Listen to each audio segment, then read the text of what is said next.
I guess formally introduce ourselves. My name is Kieran. I'm a environmental studies and chemistry major at Reed College, and this is my colleague here. I don't, yeah. Holly. Yeah, so my name is Emma. I'm also an environmental studies student at Reed. My concentration's in political science, whereas Kieran's is in chemistry. Mhm. And if you don't mind introducing yourself and kind of maybe giving a brief kind of story of your experience. Yeah, absolutely. My name's Daniel Paladino. I'm also an environmental studies graduate from Montana State University. I work for the U.S. Forest Service. I am a senior firefighter forestry technician on a Type 1 wildland fire module on the San Juan National Forest. I've been in fire for 9 seasons now. And yeah, I've worked on a few different types of crews in a few different disciplines in 2 different countries. Did a season down in Australia in 1819. So yeah, always had kind of an interest in fire, from like an occupational standpoint, but also from like a scientific perspective. So Cool, yeah, thank you.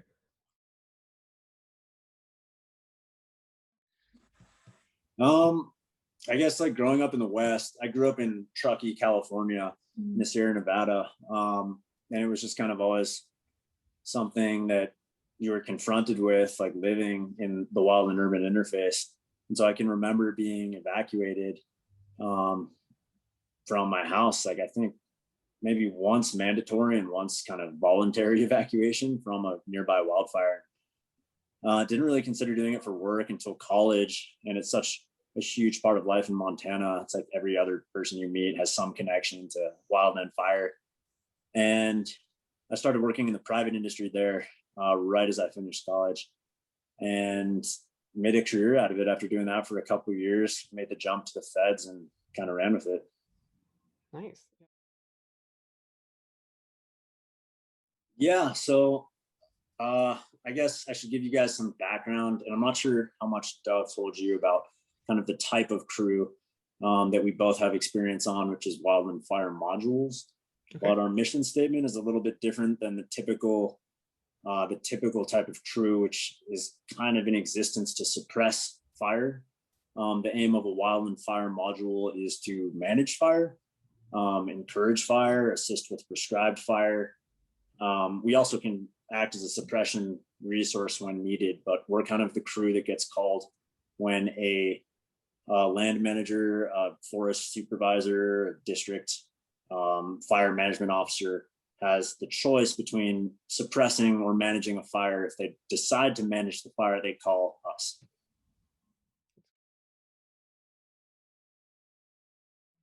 So suppression is kind of exactly what it sounds like, and is often necessary when there's an immediate threat to homes, to values, cultural values, any type of threat to human life, of course, or infrastructure. And suppression has kind of been the standard historical model for the Forest Service, for 100 years plus now. Management, on the other hand, would be kind of using the opportunity of a fire that has started naturally, say by a lightning strike, using that start to achieve a resource objective. So managing would mean maybe there's a single tree on fire from a lightning strike. The forest wants to use that opportunity to achieve some goal in terms of fuel reduction, or just getting fire back on a landscape where it's been suppressed traditionally. So yeah, it's a diverse tool, and it's generally employed when there's minimal threat to structures, communities, etc. Gotcha. I'd say they're definitely less common, and they're definitely kind of like misunderstood within the fire community. Yeah, so there's modules between a few different agencies, and even some municipal fire departments have wildland fire modules. But they are kind of a fringe thing, and a lot of people, even within the field don't really understand what they're for or when they should be used or kind of what their purpose is. Mhm. It's, I mean, like any natural disaster, if you want to classify it as that, the impacts that it can have on people's lives are obviously, you know, severe in terms of like livelihood and well-being, loss of property. So there is, you know, I can understand the fear that a lot of people have of fire, but I think that's kind of misguided. And it's often not portrayed as a natural part of the landscape of the environment, which it very much is. And the unnatural part has been aggressively suppressing fire for 100 years. So from my perspective, I think fire is as natural as, like, you know, a snowstorm or a wind event or a landslide. I mean, it's something that all our wildlands evolved with. It's something that indigenous people used as a land management tool, like commonly across like several different cultures on this continent and in Australia, and I'm pretty sure like South America too. So yeah, from my perspective, it's, I don't see it as this horrible thing. I think that we've turned it into something that is a significant problem. Sure. But when I see fire in the landscape, if I can see that it's achieving a benefit, like I see that as something that's serving an ecological purpose, like Right. on many different fronts. Now, not always. If I see a fire that's burning so hot and so aggressively that it would not, it's not kind of recreating its natural role, it's something that's severely hotter than it should be, then it can have a pretty awful effect on a landscape.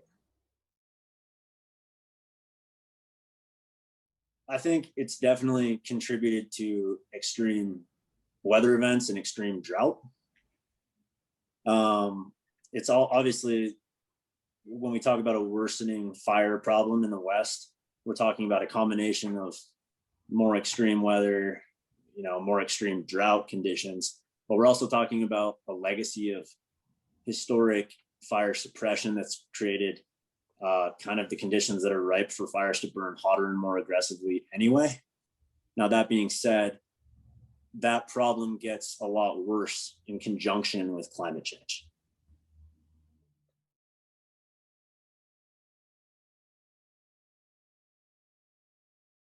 How valuable fire can be as a tool, and also that, like, we are kind of living on land that needs to burn and needs to burn frequently. And so pretending like these big fires are a surprise or are a tragedy, like, I don't like that narrative. And I would want to see the general perspective of wildfire as not something that deserves like a little cry face emoji on Instagram, because you see that again and again. And it's like, this isn't sad. Like this is something that the forest needs and is evolved to have often. I mean, what is sad is when you take something away from a forest, or, I mean, you know, rangeland or anything that it evolved with, and then you see the dire consequences. So I think, like, people need to see fire and kind of devastating wildfires that we have recently as the result of decisions that we made. And I think we also need to see that, like, there's progress in the right direction in terms of using fire as a tool.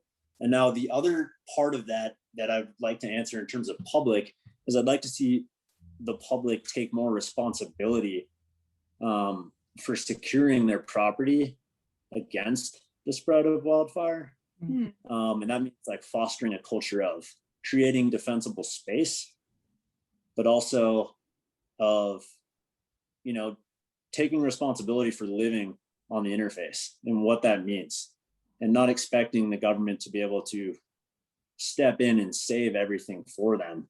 And that, you know, people need to take responsibility as land managers themselves, even if they only own an acre plot on the edge of a forest.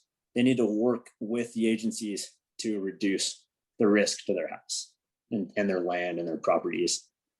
So that's the shift I'd like to see. And I'd say that culture does exist in places that have been frequently hit with large fires.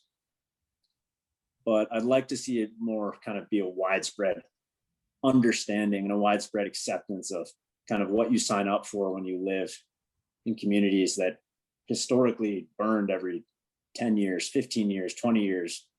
Yeah. So like just a general shift from like, thing is so tragic and we need to stop it at all costs, to let's encourage this and see if we can manage it safely.